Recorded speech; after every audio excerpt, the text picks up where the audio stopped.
Hi, my name is John, and this is Business Focus. In today's video, we'll be discussing why some films, especially this particular year or recent years, where movies that are being released hasn't reached blockbuster status, so to speak, and how do you consider a film that is a big blockbuster hit is in terms of reaching not just hundreds of millions of dollars, but reaching the $1 billion mark, which is a feat in itself if you consider decades ago.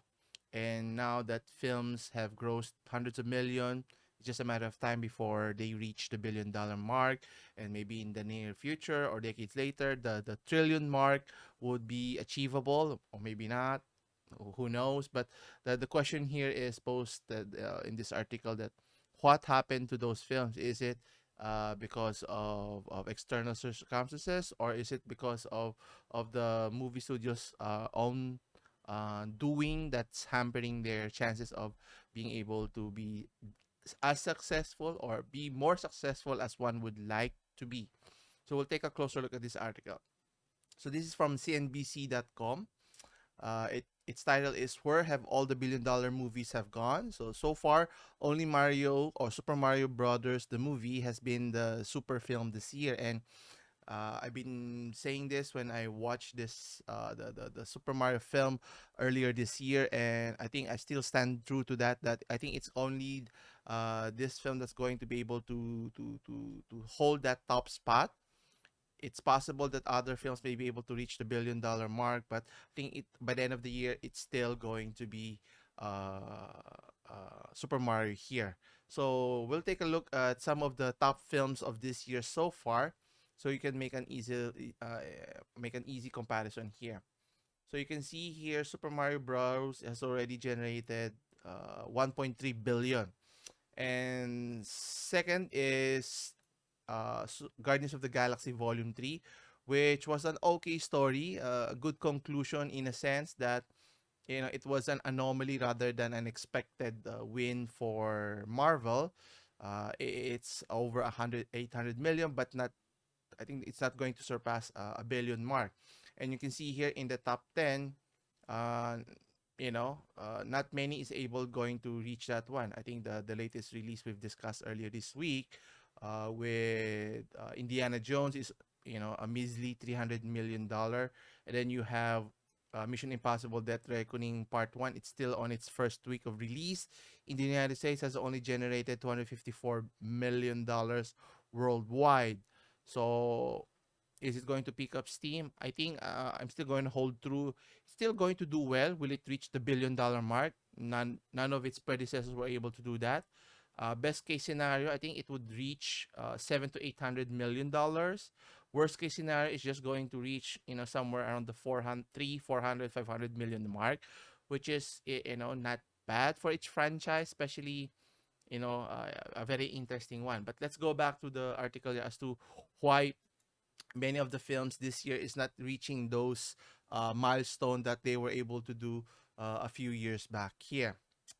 And what's interesting here, it mentions that it's not just a Disney problem.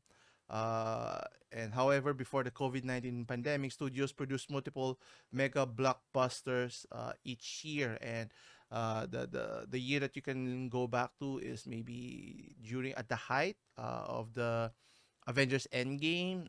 You had many Marvel films, Star Wars films that there were a lot of anticipation and hype from the movie audiences and fans alike. And yet obviously we were misled and disappointed significantly in terms of how the narrative went out. So let's dive a little deeper here. So it mentions here why our mega blockbuster is in short supply this year, with the exception of, as mentioned, Super Mario Bros. Eclipsing more than a billion mark in the global box office here. It mentions also that it doesn't look like there could be another one, even with big titles on the calendar. Obviously, we're talking of the superhero franchise, both for Warner Brothers and Disney here. What's interesting here is it mentions that the lack of billion-dollar grosser marks a dramatic change in the industry compared to previous years.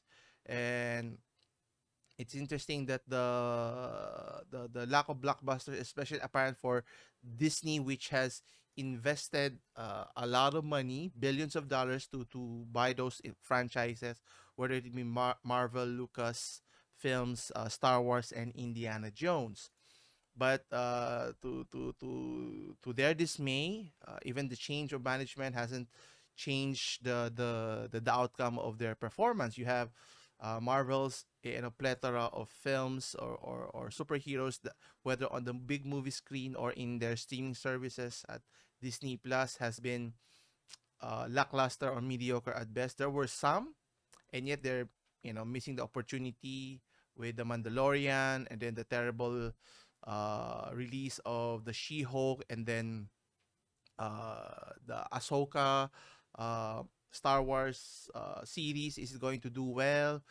There's a concept there, based on the animated version. If you watch the Clone Wars, the Ahsoka sub story there was very interesting, but will it translate well in the live action TV series? I'm still apprehensive about that. And then obviously the main Star Wars line, which is they left it in ruins. Then you have Pixar, in shambles with the recent release of what do you call this, of Lightyear, which did terribly. And obviously you see a common theme that they've been recycling non-franchises, and it has his heyday, and they're still trying to milk every subsequent sequels. But is it going to get that same appeal and success? So far, based on the numbers, it's not going the way they are intending to. And going back to their what do you call this? Going back to the movie franchises that they've invested heavily, in particular the superhero genre of Marvels, you can take a closer look. Ant-Man and the Wasp failed to lure the audiences way back in February, just tallying a little over 200 million domestically and less than 500 million worldwide. And you have also another one, Elemental, recently launched last month, currently holds the lowest domestic haul for any Pixar film in the history of the studio, which means it's either their people are getting tired of the same subplot or poor storytelling that they're showcasing. And people do will tell the movie makers, if it's a terrible film, no one's going to watch it. And obviously they're so reliant on word of mouth. If people found it enjoyable watching the first time, they will watch it themselves again a second and third time. And not just that, but through word of mouth, they will tell other people that they know, friends and families alike. If they enjoy it, maybe you should watch this film, it's very enjoyable.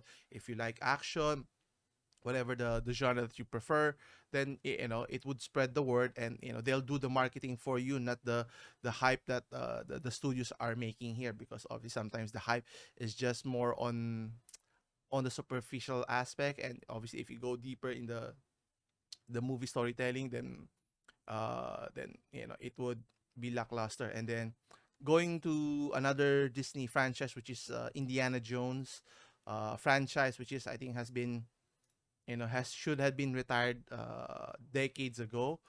You have Indiana Jones: The Dial of Destiny, which is struggling to recoup its 300 million production budget and has generated a little over 200 million dollars globally, which tells you that is the franchise going to be still standing here? Is it still popular? Again, I mean, there's still core fans interested in the franchise, but again, the rest of the or other people who are not familiar or are on the fence, if it's not really a compelling case, me watching the franchise from the very beginning to where its current iteration is somewhat disappointing. They should have stopped, really, in my opinion, in the Last Crusade, because that was the pinnacle of their trilogy.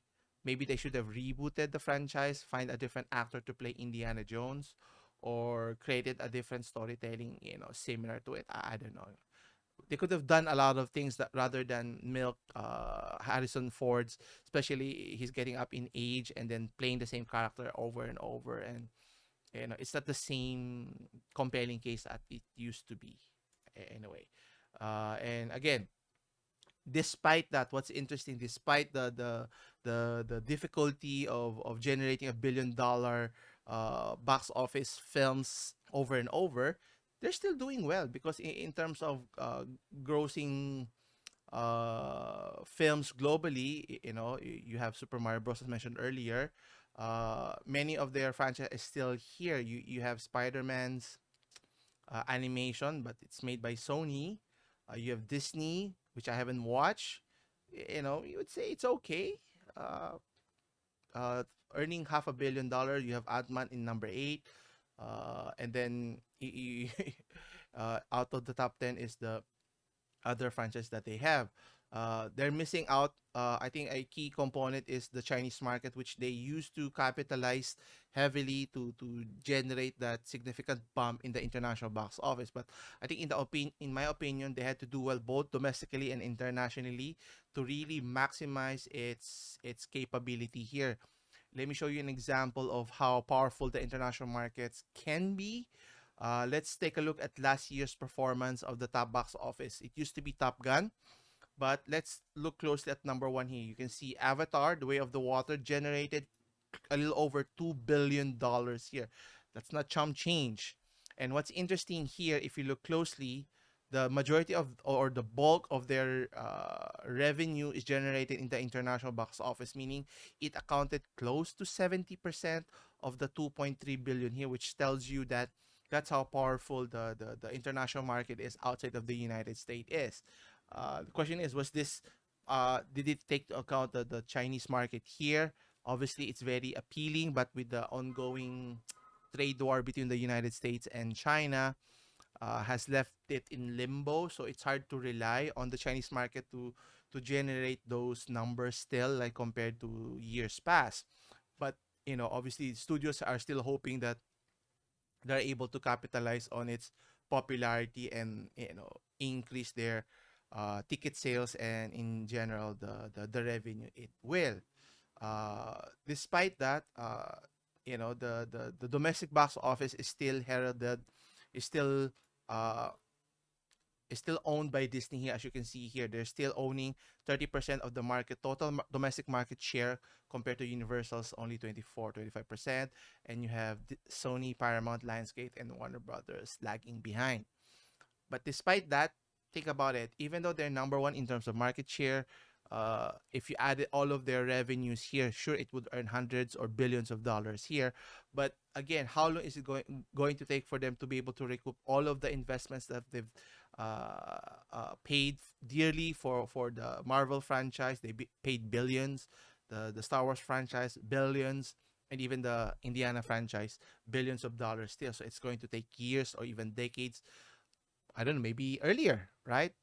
If they do it right. But with the way they did injustice to the latest trilogy for the Star Wars, I don't know if fans are going to be clamoring for more Star Wars here. I could be wrong, but they're still number one. But it's going to take longer than necessary if they did it properly, as how fans would like the stories be continued based on the vision of, in the case of Star Wars, George Lucas, or in the Marvels, based on the original storytelling in the comic series, not what they want to present in current times because of social issues and whatnot here.